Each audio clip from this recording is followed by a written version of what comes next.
你有沒有想過，為什麼在這個世界上，每天工作16個小時的人，往往不是最富有的人？如果努力真的等於財富，那大街上那些天沒亮就開始掃街的清潔工，工地上頂着烈日搬磚的工人，早就應該是億萬富翁了。但現實呢？現實是他們只能勉強維持溫飽。我年輕的時候也相信那套只要努力，夢想終將實現的空話，每天像個陀螺一樣轉個不停，以為只要把時間塞滿，銀行賬戶就會跟折滿起來。後來我活到快50歲才明白，努力當然是基本盤，但如果你的方向搞錯了，你只是在用極快的速度，帶着滿腔熱血衝向一堵水泥牆，出賣時間，本質上就是一種慢性的自我謀殺。很多人每天早上醒來，把自己的8個小時、10個小時賣給老闆，換取一份微薄但穩定的薪水。你覺得這很安全，對吧？但你有沒有算過這筆賬？你的時間是有限的，一天只有24個小時。就算你是不眠不休的鐵人，你一天最多也只能賣出24個小時，用一個有限的資源去換取一個看似穩定但有上限的回報，這在數學上就是一個死局。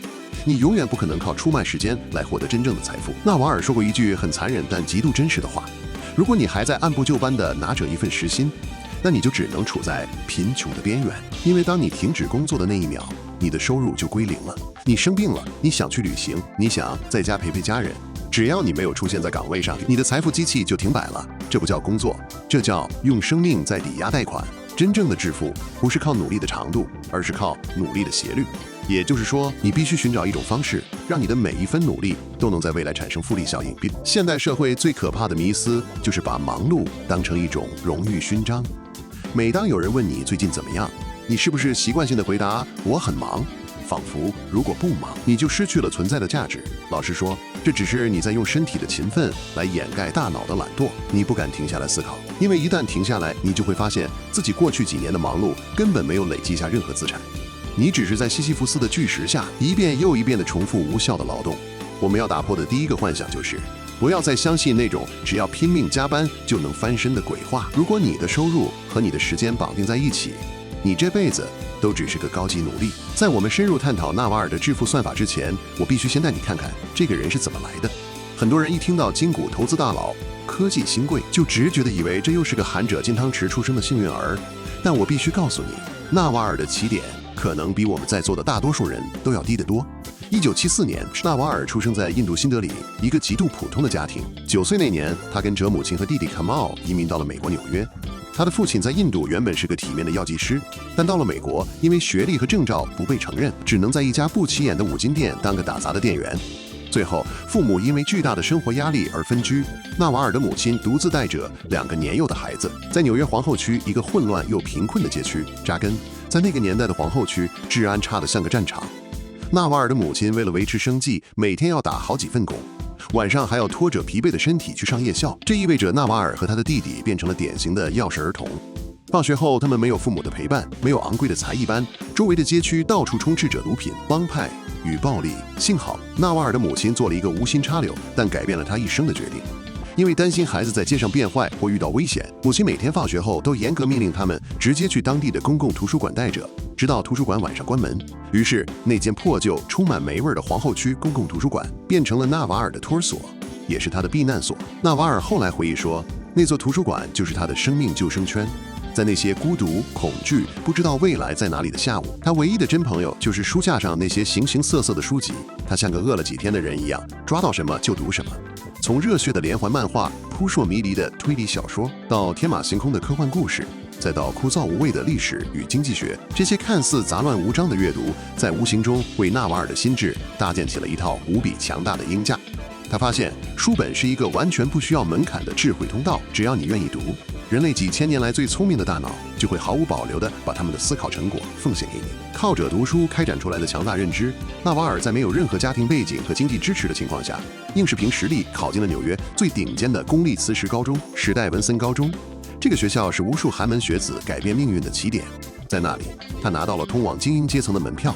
隨後順利進入常春藤名校達特茅斯學院，拿到了計算機科學和經濟學的學位。當他帶着滿身才華來到米谷時，他沒有人脈，沒有資本，但他腦子裡裝着那套在皇後區圖書馆裡磨練出來的無人能奪走的底層思維體系。他先是創辦了 Opinions， 後來又創辦了改变剔骨股權投資規則的 Angelist， 並且在推特、優步等巨頭剛起步時就精準地投資了他們。既然出賣時間是死路一條，那我們到底該怎麼做？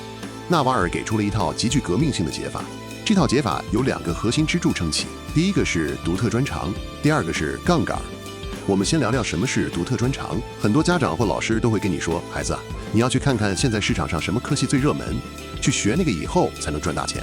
結果呢，大批的人跟風去學代碼、學金融，進了公司才發現自己只是寫字樓裡另一顆隨時可以被取代的螺絲釘。納瓦爾說，真正的獨特專長絕對不是在學校裡學到的，因為如果學校能教你，那學校也能教別人。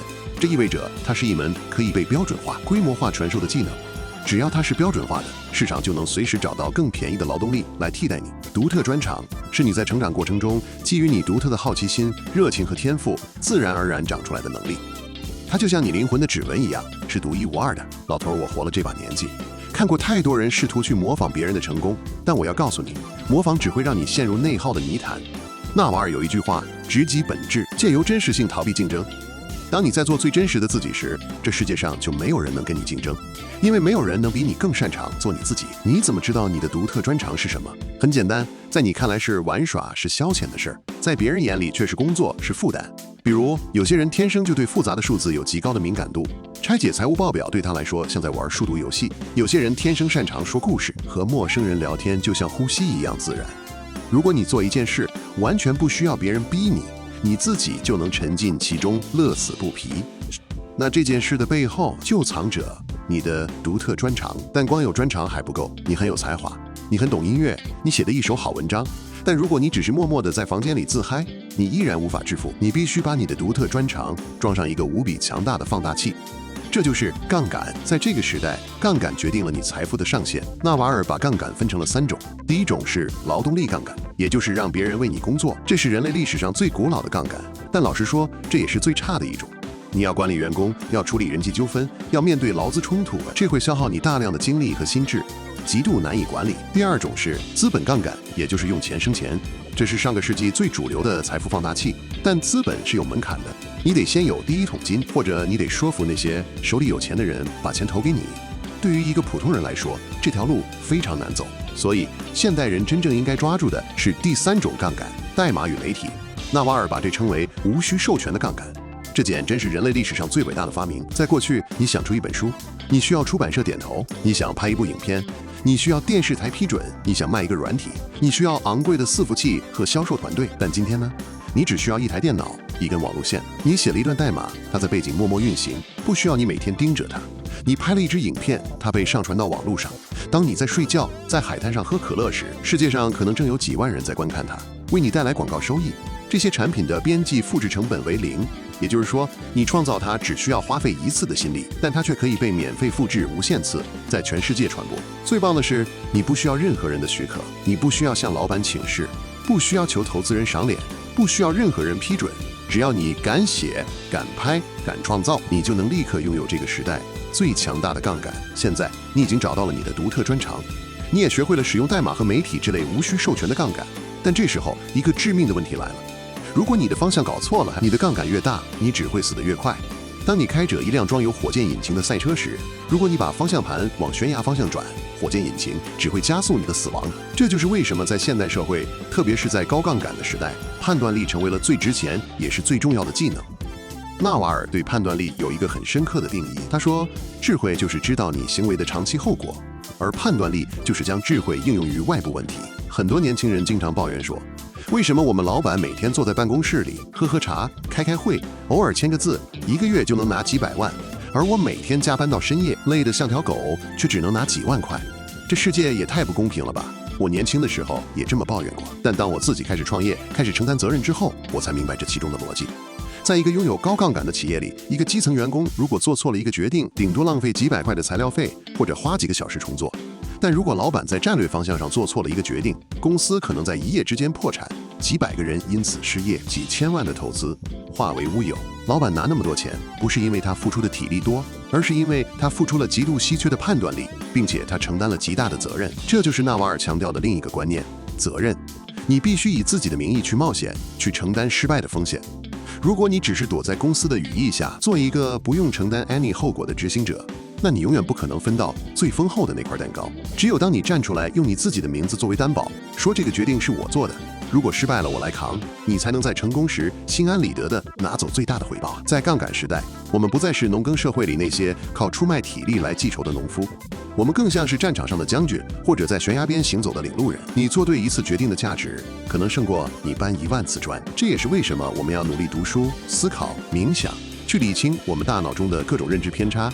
判斷力不是憑空掉下来的，它是你对这個世界運行規律的深刻洞察。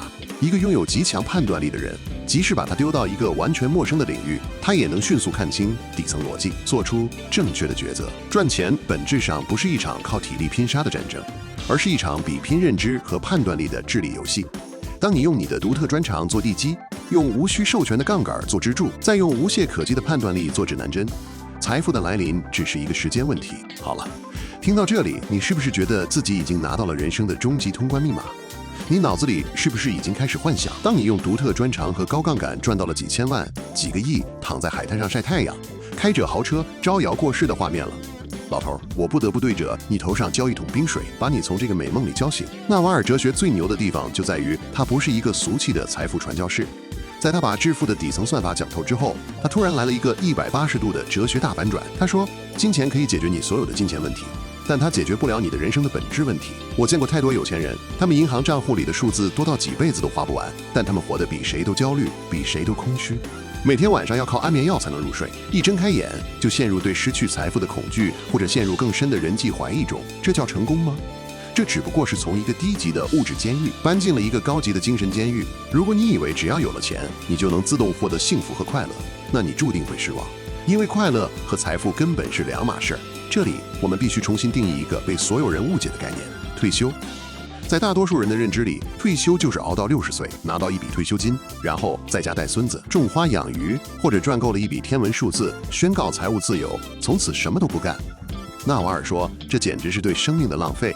他對退休的定義是：退休就是當你停止為了想象中的明天而出賣今天的那一刻。只要你今天所做的一切都是為了在未來的某個時刻獲得回報，只要你現在的每一秒都是在為未來的某個結果做出犧牲，那你就依然在出賣生命，你就依然沒有退休。那麼要怎麼達到這種不需要犧牲今天的退休狀態？納瓦爾指出了3條路。第一條路是財務獨立，存夠了錢，被動收入足夠支撐開銷，你不用再為了生存去向任何人低頭。但第一條路門檻很高，而且很多人的慾望會隨着收入的增加而無限膨脹，導致他們永遠覺得不夠，永遠無法真正獨立。第二條路是僧侶之路，如果你無法增加你的收入，那你就去大幅度降低你的物質慾望。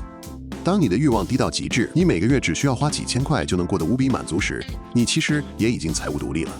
因為你根本不需要為了解決生存問題而出賣今天。而最精彩的是第3條路，工作即遊戲。這是一種把人生變成無限遊戲的最高境界。你找到了你的獨特專長，你把你的工作變成了你最熱愛的事兒。即使不給你1分錢，你每天早上醒來還是迫不及待地想去做這件事兒。